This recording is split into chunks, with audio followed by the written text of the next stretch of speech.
Yeah, good morning. As some of you may know from the Instagram side of the house, the vehicle that used to be here was a 2021 Gladiator Rubicon in Sarge Green with the Eco Diesel that I special ordered. And actually was the one that did the build on it myself, including the gears. And I'll tell you about something that happened. It happens, well, it happened to me. I had intended on off-roading it, and it was so perfect, and I was so not wanting to jack the thing up that I got caught in this situation where I was too afraid to off-road it. I wasn't afraid to off-road. I just didn't want to. I didn't want to be one of the Jeepers that comes to me occasionally for advice or whatever with beat it. And I'm not saying, people enjoy their Jeeps, and that is a good thing. You put it to work and you enjoy it. That's why you buy it. That's why you deal with the overhead and the depreciation and the cost of ownership. It just wasn't for me because I am slowly but surely drifting away from the Jeep community as it stands today. Part of what I'm not liking about it is the whole, this is all like Instagram and social media. You'll have lots of followers, and let's say you'll post something educational or whatever, just, a little vlog entry like this. And it ends up getting 2 or 3 hits from people that are genuinely interested in the fact that, and I'm a subject matter expert because I've been doing this all of my life. I have been immersed in the auto industry from the day I dragged home a 1966 Ford Fairlane for $20, and that was in 1980, and I was 8 years old. So, I just felt like in the previous year, the Gladiator had 100 miles put on it. I didn't drive it. The pickup truck out here, the 95 F-150, immediately took its place as the truck. And, I'm getting a little older. I'm not an old man, but I'm aging to a point where I realize, I just am not into it. But this, I'm definitely into. My first new Dodge Challenger was a 2011 2011 Challenger Rally, which was like the SE, but so it had the new engine, new for the time, the Pentastar, the 5-speed Mercedes WA 580, which in the Jeep community you all are aware was the 5-speed behind the Pentastar in the 2012 to first half 2018 JKs. Great engine, great transmission. And but it was the Rally package, so it had Napa leather, it had Bluetooth, had 20-inch rims, it was black, and it had the 308 axle ratio, and that car was fast. I was shocked at how fast it was and how comfy it was and how crazy cool it was. But at the time, I wasn't making as much money as I wanted to, and I could only afford the payment on it. And that was through the credit union. And but they had a Rally, and they had this Rally stripe, and it was an automatic, but it was a 5.7 RT. And I'm sorry, not Rally, RT. And I really wanted that car, but I just couldn't afford it. And so I kept the Rally for a couple of years, ended up selling it, and actually made some coin on it, which is just unthinkable for a used Challenger, but I just got lucky. It was in Southern California. So I had been wanting another Challenger, I don't know, really since I let go of that one. But I realized it's going to be a used car. I'm not going to buy, I'm in the Jeep community, and those things are very investment heavy. So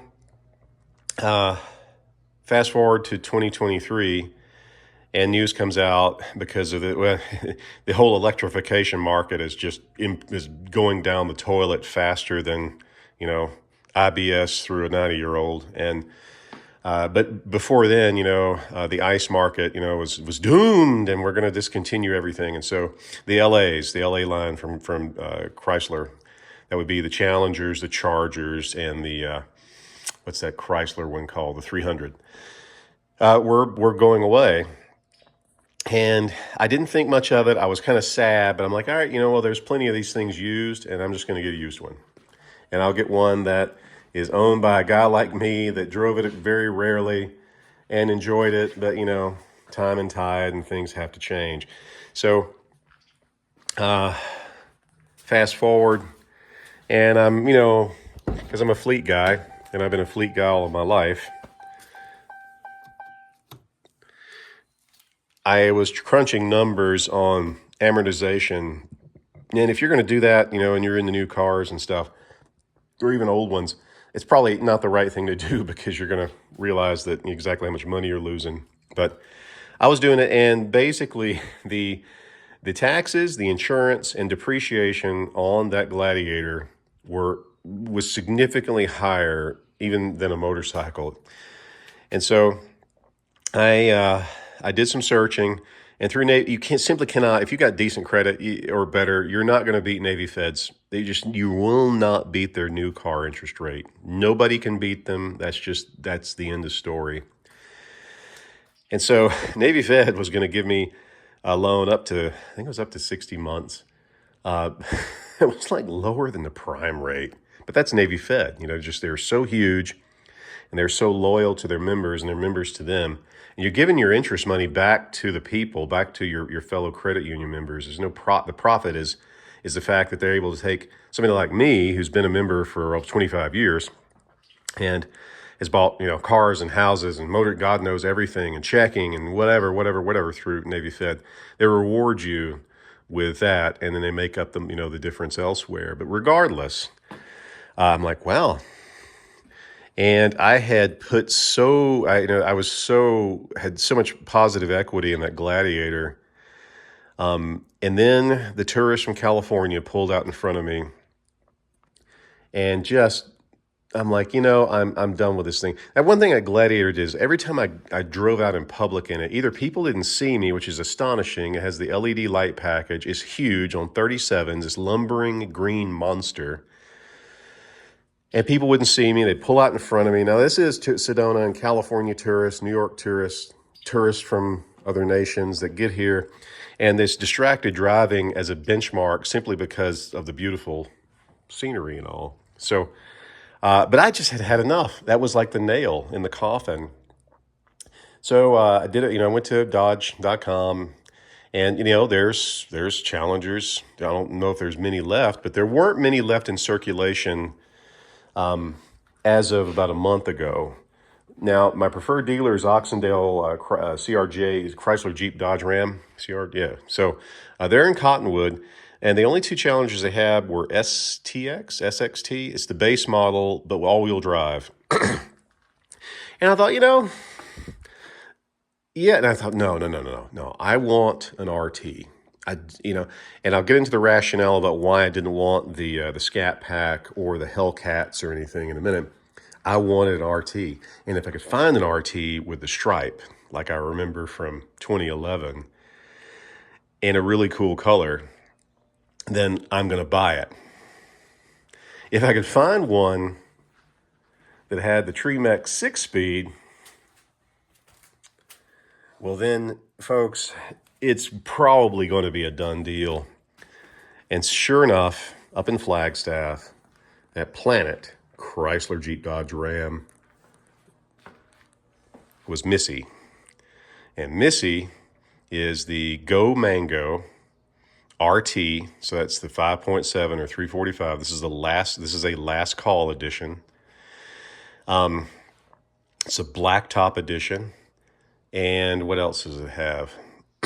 It has, so the Blacktops, I think, so it's a plus. Yeah, it's an RT plus, which is like got the Napa fake, well, some of it's real, like the trim, but it has that fake velour.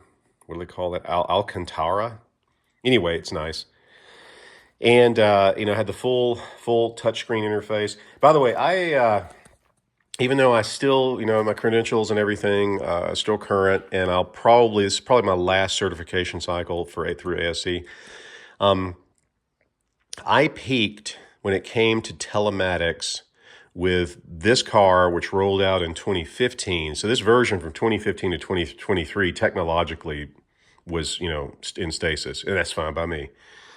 The Grand Cherokee over there has the same telematics suite in it. And as far as I'm concerned, that's as much interaction as I want. I didn't want the touchscreen any larger than that thing, which is what, 8 inches, whatever. I wanted to interact with my instrument cluster, and I wanted to interact with the transmission and nav. Well, that's the phone that this is being recorded on. And the AI contained in these two vehicles is as far as I wanted. Now, the Gladiator had the same telematics package, and that's where I kind of call it quits. Anything more than that, and it's a distraction to me. So this was perfect. I went to look at it, I drove it, and I knew right away that this car was coming home with me. And basically they said, we'll just swap even. I said, fine. I knew, because that Gladiator was if you were to try to have bought it in 2021, outfitted the way it was probably $125,000. I didn't pay nearly, and I special ordered it. And I got that thing for like $500 over holdback, which is astonishing, but that's exactly how good Oxendale was to me. So I said, fine, swap even. And haven't regretted it since. Now, granted, this car doesn't even have 1,000 miles on it yet, just because I don't drive it that much. And when I do drive it, I make sure it's an experience to enjoy. So some of the things I've done to it, those are just covers. This does not have the, obviously, the TA pack. That would have been super sweet. But I do, over there in that box, to the left of that red towel on the floor, is a set of new takeoff 6-piston, 4-piston, I think are jailbreak Brimbos. I'll be picking up some knuckles all the way around and lines, just as they come available, and they're not just I got an amazing deal on those, just so they're not crazy expensive. Do I drive fast in this thing? No. Do I need the brakes? Absolutely not. These are perfect and to probably over-spec for this vehicle. I just like the aesthetics. But I did do a couple of things to it too. So I took the carpeted mats out and I got those. Let's take a look under the hood. I did get an actual Mopar. Hang on, guys. I got the Mopar Ram air conversion. So it is an active hood scoop on these cars, but it just basically blows air into the engine compartment. And these tunnel headlights, I can't remember what it's part of the Plus package, I think, maybe the Blacktop, but they're blocked off. But with the Ram Air package, of course, you have the ductwork that fits here over this oiled permanent air filter, all right? And then you get a duct passageway through here. And if I recall correctly, that was like the 2016 TA. So I found one of these brand new and installed it. And, I don't know if it makes a difference, but I like having a kind of that Ram Air setup. The Mopar strut I found on eBay. It was not a new takeoff, it was a junkyard takeoff, but it looked basically brand new. So I thought that was kind of a neat touch. We will be ditching this old school, ever since 2005, engine cover. And we're going to get some Mopar rocker dress-up covers like the 6.2 and I guess the 6.4 has. Just kind of dress it up. And there's the last call badge. But yeah, that's pretty much what I've done to it as far as engine performance. I can tell you that the absolute horrifically unsatisfactory garbage gas that we get here in Arizona. So this car calls for premium. It really needs 93. 91 is as marginal as Soylent Green is for nourishment, but I guess, it gets you by. So if you do a legit additive like 108 plus, I do notice it helps because these engines, of course, are full authority. VVT is variable valve timing. Correct. Yes, variable valve timing. This is not an MDS setup. That's why I wanted the stick shift. It does not have the variable displacement. For me, yes. The MDS system, when it goes into 4-cylinder, it's not seamless, and you can tell and you can hear, and it sucks, and it's just something I never have liked from the beginning. So this car doesn't have it.